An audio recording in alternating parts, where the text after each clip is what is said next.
အရဟံပူဇော်တတ်တယ်သမ္မာသမ္ဗုဒ္ဓောအမှန်ကန်ကိုယ်တိုင်သိတယ်ဝိဇ္ဇာသရဏသမ္ပန္နောအကျင့်တရားအသိပညာအကျင့်တရားနဲ့လည်းပြည့်စုံတယ်သူကတော်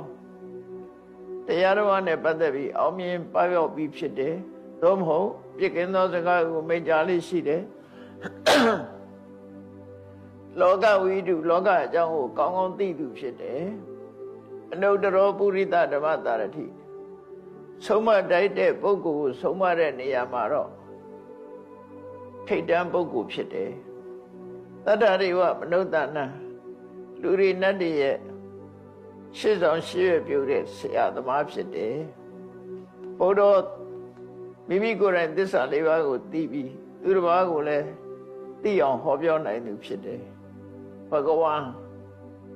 ဘုံကံကြည်မသူဆရာကြီးဖြစ်တယ်လို့